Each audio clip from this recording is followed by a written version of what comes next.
75 million Americans depend on Social Security. For more than 7 million of them, it is the only source of income they have. And right now, in 2026, the system that delivers those payments is operating under conditions it has not faced in 60 years. Staff reductions, service cutbacks, longer wait times, benefit increases that are being partially consumed by rising healthcare costs, and a structural reorganization that is still unfolding.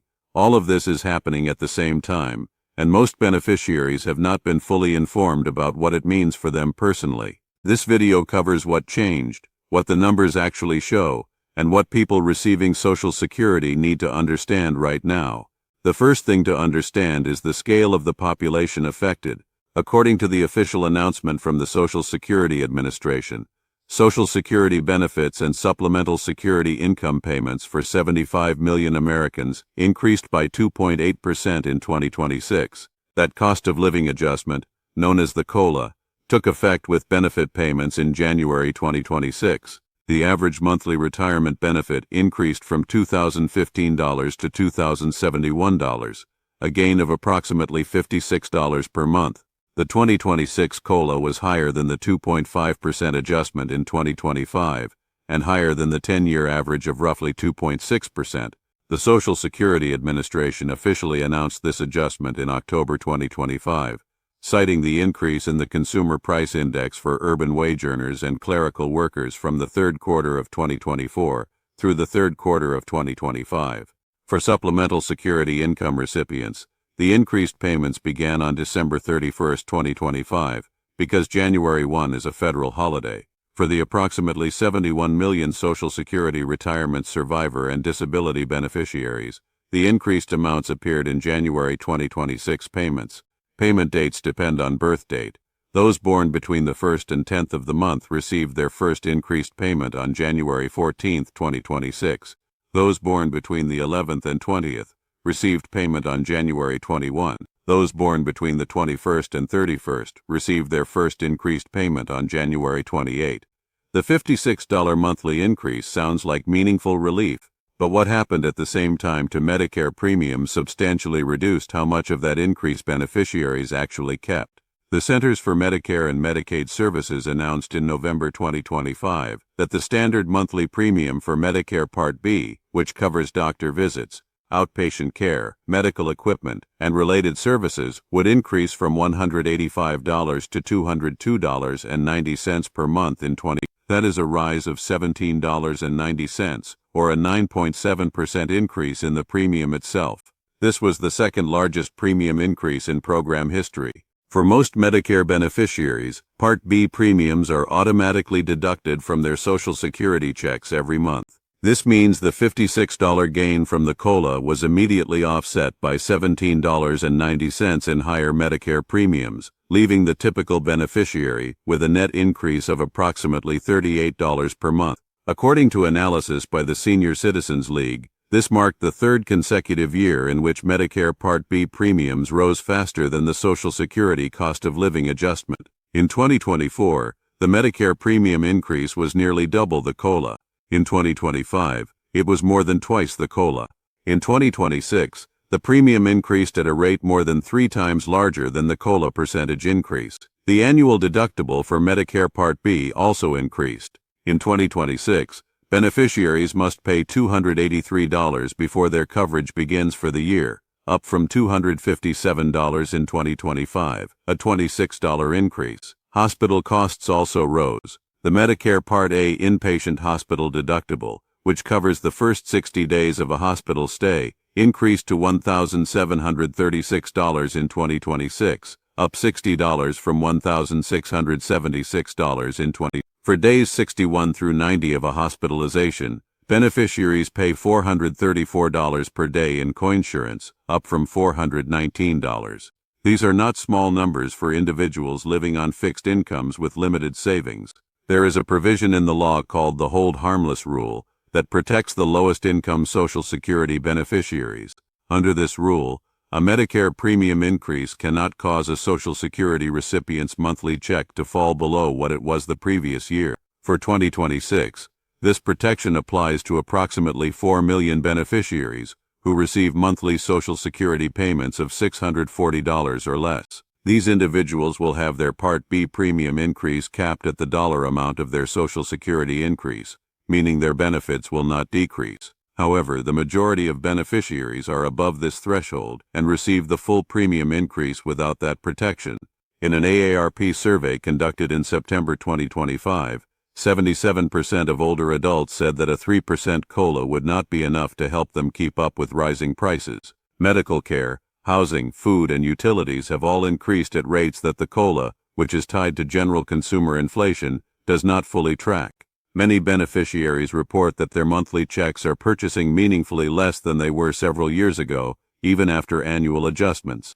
One development that partially offset this pressure for some seniors is a new federal tax deduction that took effect with the 2025 tax year under legislation known as the One Big Beautiful Bill Act. This provision allows individuals who are at least 65 years old at the end of 2025 to deduct up to $6,000 from their taxable income. For married couples where both spouses qualify, the combined deduction can reach $12,000. This applies to people with a modified adjusted gross income of up to $75,000 for individual filers and up to $150,000 for married couples filing jointly. The deduction is scheduled to remain in place through the 2028 tax year. For seniors who pay federal income taxes on their Social Security benefits, this could reduce or eliminate those taxes, effectively increasing take-home income. The Social Security tax on benefits funds the program's trust funds, and the Congressional Budget Office estimated that this deduction would move the projected depletion date of the Retirement and Survivor Trust Fund forward by 1 quarter from the first quarter of 2033 to the fourth quarter of 2032. This is a relatively modest change to the fund's long-term outlook, but it reflects the direct connection between tax policy and program solvency. Beyond the benefit amounts themselves, the infrastructure that delivers and administers Social Security changed significantly during 2025 and continues to evolve in 20. These administrative changes are affecting how beneficiaries access services, how quickly claims are processed, and how easily people can resolve problems with their payments or documentation. From President Trump's inauguration in January 2025 through November of the same year, the Social Security Administration's staff decreased by approximately 6,645 people, a reduction of more than 11% from the staffing level at the end of federal fiscal year 2024. According to reporting by the Center for American Progress, this reduction resulted from the Department of Government Efficiency Initiative, commonly referred to as DOGE, which pushed out workers with the goal of reducing the agency's headcount from approximately 57,000 to 50,000. Some departures were voluntary through buyout offers. Others involved directed layoffs and reorganization actions. The agency described the process as an agency-wide organizational restructuring. Critics from both parties, including former Social Security commissioners and agency employees who had served under administrations of both parties, warned that the speed and scale of the cuts created serious risks to agency function. At the time of these cuts, the Social Security Administration was already at a staffing level that the Center on Budget and Policy Priorities described as the lowest in the agency's recent history, with workload already stretched to the limit by an aging baby boomer population filing for benefits in large numbers. More than 10,000 Americans turn 65 every day. The agency's caseload has grown substantially, while its workforce had been declining through years of flat administrative budgets even before 20. The combination of a growing beneficiary population and a shrinking workforce created conditions that former Social Security Commissioner Martin O'Malley described publicly as approaching a breaking point. The practical effects became visible in service quality and processing times. According to a survey of Social Security Administration employees conducted in late December 2025 and early January 2026 by the Center for American Progress, 65% of agency staff reported that service quality had declined in the previous 12 months. 70% reported that service speed had declined. Callers to the agency's national helpline reported wait times exceeding 2 hours, with many calls dropping before reaching a representative. The SSA's online portal experienced 5 reported outages in March 2025 alone. As of May 2025, the retirement benefits backlog had grown to nearly 600,000 pending claims, up from fewer than 350,000 just months earlier. For disability claims, wait times for appeal decisions stretched to approximately 15 months after an initial denial, meaning some applicants faced waits of more than 2 years for a final answer on benefits they had applied for. The SSA also made changes to its phone service policies. The agency removed the ability for beneficiaries to change direct deposit information and certain other banking details over the phone, requiring instead that these changes be made online through the agency's portal or in person at a field office. For seniors without reliable internet access, those who live in rural areas far from a field office, or those who are not comfortable navigating online government systems, this change created significant new barriers. A Center on Budget and Policy Priorities analysis estimated that these phone service changes would require Americans to make nearly 2 million additional trips to Social Security field offices each year. In 31 states, more than 25% of seniors must travel over an hour to reach the nearest field office. For some rural residents in states like Nevada, which has only 3 Social Security offices, the distances involved are even greater. In fiscal year 2025, Social Security field offices received more than 31.6 million visits from beneficiaries and applicants, according to an internal agency document obtained by the Associated Press. An internal operating plan for fiscal year 2026 outlined a goal of reducing field office visits to no more than 15 million, a 50% reduction compared to fiscal year 20. The agency has said it aims to shift more interactions to its online systems and a restructured telephone service model. Social Security Commissioner Frank Bisignano stated in early 2026 that the agency had made improvements to its website and telephone systems, noting that wait times on the 800 number had improved and that a higher percentage of calls were being resolved through automated systems and callbacks. Agency officials maintained that no local field offices had been permanently closed since January 2025, describing temporary closures as related to maintenance, weather, or facilities issues. Independent verification of these service quality claims remains difficult. The American Federation of Government Employees, which represents over 40,000 SSA employees, described the staffing situation as untenable. One analysis from the AFGE calculated that after the reductions, a single SSA employee was expected to serve approximately 1,180 beneficiaries, a workload that the union said was incompatible with maintaining adequate service quality. In the first half of 2025, the number of people filing for retirement benefits earlier than their full retirement age spiked. Filing early means permanently reduced monthly benefits for the rest of a beneficiary's life. In an AARP poll, 20% of those who considered or actually filed earlier than planned cited reduced staff or limited access to in-person services as a reason. 17% cited difficulty reaching the SSA online or by phone. The implication is that some Americans accepted permanently lower lifetime benefits, partly because the difficulty of navigating the agency's reduced service capacity made them feel uncertain about waiting. For disability claimants, the situation carries even more immediate consequences. Social Security disability insurance and supplemental security income for people with disabilities represent critical income for individuals who cannot work due to serious health conditions. The process for obtaining disability benefits already involved lengthy determinations, reviews, and appeals processes under normal conditions.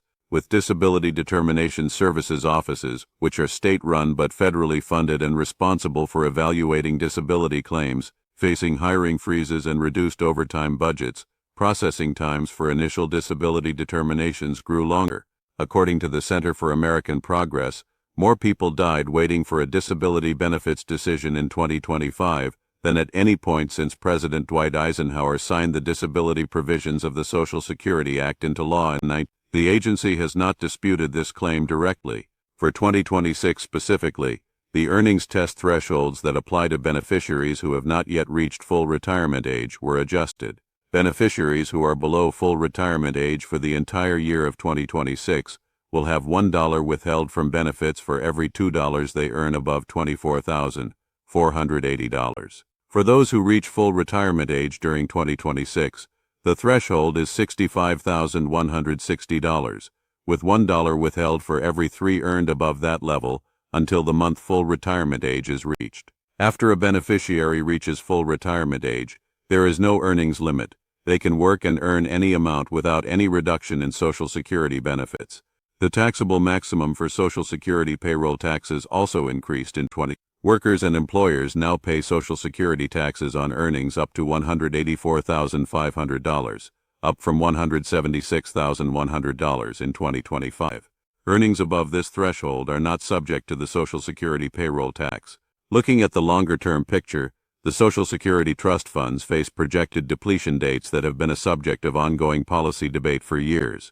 The Retirement and Survivor Insurance Trust Fund is currently projected to face a shortfall around 2032 or 2033, depending on which analysis is cited and what legislative actions are taken before then. When a trust fund reaches depletion, Social Security does not simply stop paying benefits. The program would continue to pay benefits at a reduced level based on incoming payroll tax revenue, estimated at roughly 80% of scheduled benefits. This is a meaningful distinction. The program will not disappear, but without congressional action before the depletion date, beneficiaries could receive reduced payments. Congress has addressed Social Security funding situations through legislation in the past, most notably in 1983 under President Reagan. Whether and when Congress will take action to address the current projected shortfall is a matter that remains unresolved as of this video. The changes in 2026, the COLA offset by Medicare premiums, the staffing reductions at the agency, the shift toward online service delivery, the new tax deduction for older Americans, the rising backlogs in disability and retirement claim processing, represent a collection of separate developments that individually might receive limited attention, but together describe a system under significant stress at the same time as it serves a record number of people. For the more than 7 million Americans who receive 90% or more of their income from Social Security, the functioning of this agency and the adequacy of its payments are not abstract policy questions. They are the difference between having enough to pay rent and buy groceries, and not having enough. Further developments are expected as the agency continues its restructuring, and as Congress considers whether and how to address both the program's long-term funding and the near-term capacity of the agency that runs it.